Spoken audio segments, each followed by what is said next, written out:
ಚಿತ್ರದುರ್ಗದ ರೇಣುಕಾಸ್ವಾಮಿ ಕೊಲೆ ಪ್ರಕರಣದಲ್ಲಿ ದರ್ಶನ್ ಜೈಲ್ ಸೇರಿ 26 ದಿನ ಆಗೋಗಿದೆ. ಕಂಬಿ ಹಿಂದೆ ಇರುವಂತ ದರ್ಶನ್ಗೆ ಜೈಲೂಟ ಒಗ್ತಾ ಇಲ್ಲ. ಹೀಗಾಗಿ ಮನೆಯೂಟ, ಹಾಸಿಗೆ ಹಾಗೂ ಪುಸ್ತಕಕ್ಕೆ ಬೇಡಿಕೆ ಇಟ್ಟು ಹೈಕೋರ್ಟ್ಗೆ ರಿಟ್ ಅರ್ಜಿಯನ್ನ ಸಲ್ಲಿಕೆ ಮಾಡಿಕೊಂಡಿದ್ರು. ಈ ರಿಟ್ ಅರ್ಜಿಯ ವಿಚಾರಣೆ ಇವತ್ತು ನಡೆಯಲಿದೆ. ದರ್ಶನ್ಗೆ ಮನೆಯೂಟದ ಭಾಗ್ಯ ಸಿಗುತ್ತಾ ಅಥವಾ ಜೈಲೂಟವೇ ಫಿಕ್ಸ್ ಆಗುತ್ತಾ ಅನ್ನೋದು ಇವತ್ತು ನಿರ್ಧಾರವಾಗುತ್ತೆ. ರೇಣುಕಾಸ್ವಾಮಿ ಕೊಲೆ ಕೇಸ್ನಲ್ಲಿ ಜೈಲು ಸೇರಿರುವ ದರ್ಶನ್ ಸೇರಿ 17 ಆರೋಪಿಗಳ ನ್ಯಾಯಾಂಗ ಬಂಧನ ಇಂದು ಅಂತ್ಯವಾಗಲಿದೆ. ಇಂದು ಮಧ್ಯಾಹ್ನ 3 ಗಂಟೆಗೆ ನಟ ದರ್ಶನ್, ಪವಿತ್ರ ಗೌಡ ಸೇರಿ ಎಲ್ಲ ಆರೋಪಿಗಳನ್ನ ವಿಡಿಯೋ ಕಾನ್ಫರೆನ್ಸ್ ಮೂಲಕ ಕೋರ್ಟ್ಗೆ ಹಾಜರುಪಡಿಸಲಾಗುತ್ತೆ. ಆರೋಪಿಗಳ ನ್ಯಾಯಾಂಗ ಬಂಧನದ ಅವಧಿ ವಿಸ್ತರಿಸುವಂತೆ ಕಾಮಾಕ್ಷಿಪಾಳ್ಯ ಪೊಲೀಸರು ಮನವಿ ಮಾಡಲಿದ್ದಾರೆ. ಪರಪ್ಪನ ಅಗ್ರಹಾರ ಜೈಲಿನಿಂದ 13 ಮಂದಿ ಹಾಗೂ ತುಮಕೂರು ಜೈಲಿನಿಂದ 4 ಆರೋಪಿಗಳು ವಿಡಿಯೋ ಕಾನ್ಫರೆನ್ಸ್ ಮೂಲಕ ವಿಚಾರಣೆಗೆ ಹಾಜರಾಗಲಿದ್ದಾರೆ. ನ್ಯಾಯಾಂಗ ಬಂಧನದ ಅವಧಿ ವಿಸ್ತಾರವಾದಲ್ಲಿ ನಟ ದರ್ಶನ್ಗೆ ಇನ್ನಷ್ಟು ದಿನ ಜೈಲೇ ಗತಿಯಾಗಲಿದೆ. ಸ್ವಾಮಿ ಕೊಲೆ ಕೇಸಲ್ಲಿ A1 ಆಗಿರುವಂತಹ ಪವಿತ್ರ ಆರೋಗ್ಯ ಏರುಪೇರಾಗಿದೆ. ಜೈಲೂಟ ಸೇರದೆ ನಿದ್ದೆ ಬಾರದೆ ಪವಿತ್ರ ಹೈರಾಣ ಆಗಿದ್ದಾರಂತೆ. ಜೈಲಿನ ವಾರ್ಡ್ನಲ್ಲಿ ಅವರಿಗೆ ಚಿಕಿತ್ಸೆಯನ್ನ ನೀಡಲಾಗ್ತಾ ಇದೆ. ದರ್ಶನ್ ಪವಿತ್ರ ವಿರುದ್ಧ ಸಿಟ್ಟಾಗಿರೋದ್ರಿಂದ ಟೆನ್ಷನ್ನಲ್ಲೂ ಅವರು ಊಟ ಮಾಡ್ತಾ ಇಲ್ವಂತೆ. ಜೈಲಲ್ಲಿರುವಂತಹ ಪವಿತ್ರಾಗೆ ಭವಿಷ್ಯದ ಚಿಂತೆ ಕಾಡ್ತಾ ಇದೆ. ಹೀಗಾಗಿ ಆರೋಗ್ಯದಲ್ಲಿ ಏರುಪೇರಾಗಿದ್ದು ಆಸ್ಪತ್ರೆಯಲ್ಲಿ ಚಿಕಿತ್ಸೆ ಮುಂದುವರೆದಿದೆ.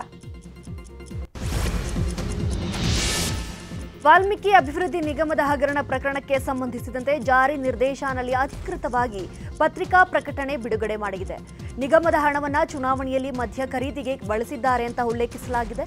4 ರಾಜ್ಯಗಳಲ್ಲಿ 23 ಕಡೆ ಇಡಿ ಅಧಿಕಾರಿಗಳ ತಂಡ ದಾಳಿ ನಡೆಸಿತ್ತು. ಈ ವೇಳೆ ಅನೇಕ ಸಾಕ್ಷ್ಯಗಳನ್ನು ವಶಕ್ಕೆ ಪಡೆದುಕೊಂಡಿದ್ದ ಇಡಿ ನಿನ್ನೆ ಮಾಹಿತಿಯನ್ನು ಬಹಿರಂಗಪಡಿಸಿದೆ.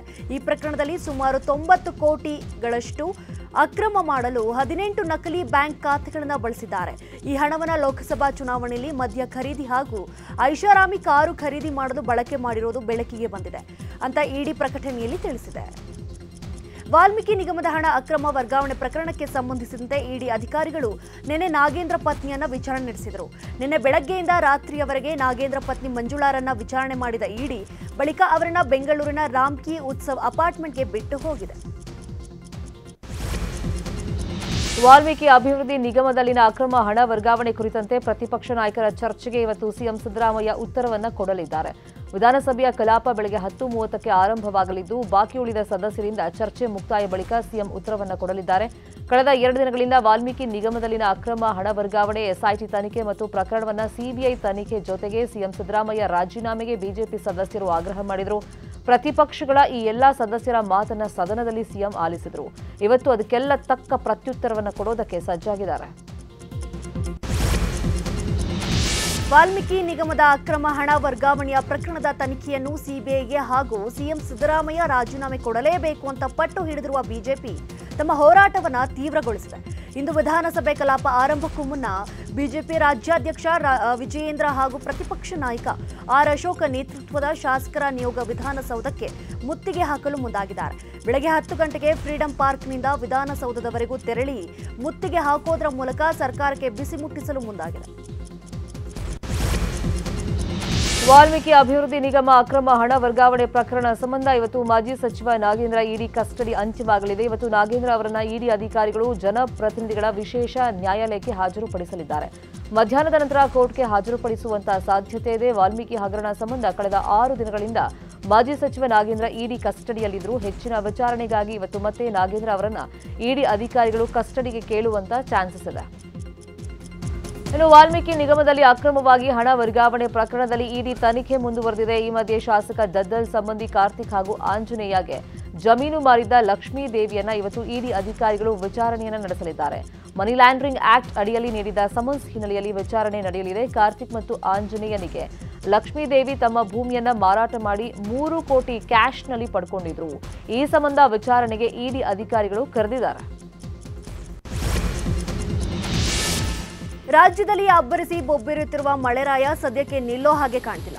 ರಾಜ್ಯದ 7 ಜಿಲ್ಲೆಗಳಲ್ಲಿ ಭಾರೀ ಮಳೆಯಾಗಲಿದೆ ಅಂತ ಹವಾಮಾನ ಇಲಾಖೆ ಮುನ್ಸೂಚನೆ ಕೊಟ್ಟಿದೆ. ಉತ್ತರ ಕನ್ನಡ, ಉಡುಪಿ, ದಕ್ಷಿಣ ಕನ್ನಡ, ಚಿಕ್ಕಮಗಳೂರು, ಶಿವಮೊಗ್ಗ, ಕೊಡಗು, ಹಾಸನ, ಬೆಳಗಾವಿ ಜಿಲ್ಲೆಯಲ್ಲಿ ಭಾರೀ ಮಳೆ ಸುರಿಯುವ ಸಾಧ್ಯತೆ ಇದೆ. ಈಗಾಗಲೇ ಬಿಟ್ಟು ಬಿಡದೆ ಸುರಿದ ಮಳೆಗೆ ರಾಜ್ಯದ ಜನ ತತ್ತರಿಸಿ ಹೋಗಿದ್ದಾರೆ. ಇದರ ಮಧ್ಯೆ ಮತ್ತೆ ಮಳೆಯ ಮುನ್ನೆಚ್ಚರಿಕೆಯನ್ನು ನೀಡಲಾಗಿದೆ. ಈಗಾಗಲೇ ಕರಾವಳಿ ಹಾಗೂ ಮಲೆನಾಡು ಜಿಲ್ಲೆಗಳಲ್ಲಿ ರೆಡ್ ಅಲರ್ಟ್ ಘೋಷಣೆ ಮಾಡಲಾಗಿದೆ. ಚಿಕ್ಕಮಗಳೂರು ಜಿಲ್ಲೆಯಾದ್ಯಂತ ಮಳೆ ಆರ್ಭಟ ಮುಂದುವರೆದಿದೆ. ಕೊಪ್ಪ ತಾಲೂಕಿನ ಗುಡ್ಡೆ ತೋಟದ ಶಾಂತಿ ಗ್ರಾಮದಲ್ಲಿ ಮನೆಯೊಂದು ಕುಸಿದು ಬಿದ್ದಿದೆ. ಕಟ್ಟಡ ಕುಸಿಯುವ ಶಬ್ದ ಬರ್ತಿದ್ದ ಹಾಗೆ ಒಳಗಿದ್ದವರು ಹೊರಬಂದ ಹಿನ್ನೆಲೆ ದುರಂತ ತಪ್ಪಿದೆ. ಗುಡ್ಡೆ ತೋಟ ಗ್ರಾಮ ಪಂಚಾಯಿತಿ ಮನೆಯನ್ನ ನಿರ್ಮಿಸಿ ಬಾಡಿಗೆಗೆ ನೀಡಿತ್ತು. ಮೊಬೈಲ್ನಲ್ಲಿ ಕಟ್ಟಡದ ಹಿಂಭಾಗ ಕುಸಿಯುವ ವಿಡಿಯೋ ಸೆರೆಯಾಗಿದೆ.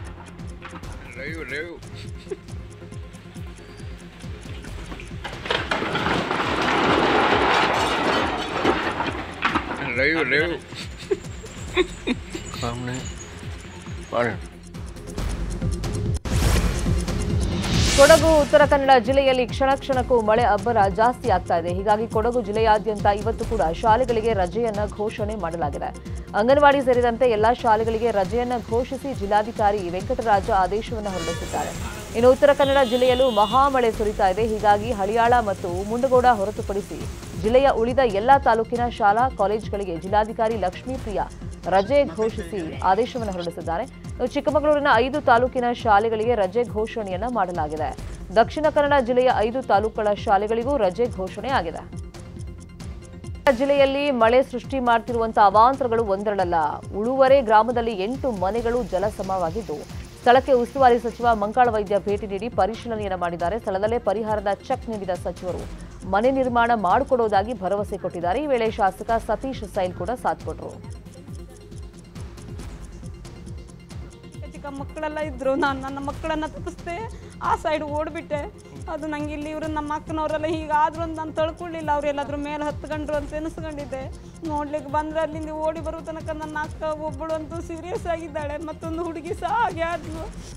ಈ ಸೈಡ್ ಬಂದ್ಕ ಮನೆ ಹಿಂಗೆ ಕಡ್ಡಕ್ಕೆ ಏನಾಯ್ತ ಏನು ಹೋಯ್ತಂತ ನಮ್ಗೆ ಕಣ್ಣೆಲ್ಲ ಕತ್ಲಿಗೆಟ್ಟಿ ಮಕ್ಕಳು ದಿಕ್ಕಂಡು ಬೊಬ್ಬೆ ಹಾಕಿ ಮಾಡಿ 3 ದಿನ ಆಯ್ತು. ನನ್ನ ಮನೆ ಹಂಗಾದ್ರು ನಾನು ಇಲ್ಲಿ ಓಡ್ ಬಂದ್ಕತ್ತಿ.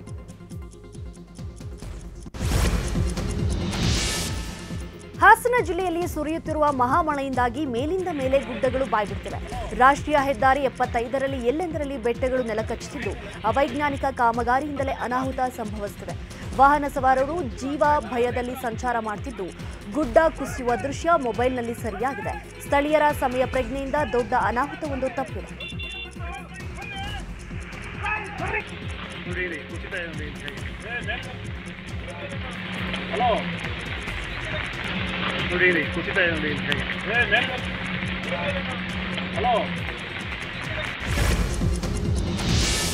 ರಾಜ್ಯದಲ್ಲಿ ಮಳೆ ಹೆಚ್ಚಾದಂತೆ ಡೆಂಗಿ ತಾಂಡವ ಕೂಡ ಮುಂದುವರೆದಿದೆ. ನಿನ್ನೆ ಒಂದೇ ದಿನ ರಾಜ್ಯದಲ್ಲಿ 524 ಡೆಂಗಿ ಕೇಸ್ ಪತ್ತೆಯಾಗಿದೆ.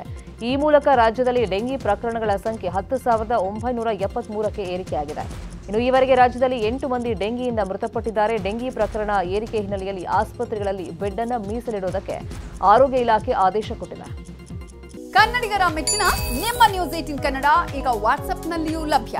ಕರ್ನಾಟಕ ಮತ್ತು ದೇಶ ವಿದೇಶದ 360 ಡಿಗ್ರಿ ಸುದ್ದಿ ವಿವರವನ್ನ ನೀವು ನಿಮ್ಮ ಕೈ ಬೆರಳುಗಳಲ್ಲಿಯೇ ಪಡೆಯೋದಿಕ್ಕೆ ಈ QR ಕೋಡ್ ಅನ್ನು ಸ್ಕ್ಯಾನ್ ಮಾಡಿ. ನಮ್ಮ ಚಾನೆಲ್ ಅನ್ನು ಫಾಲೋ ಮಾಡಿ, ನೋಟಿಫಿಕೇಶನ್ ಆನ್ ಮಾಡಿ.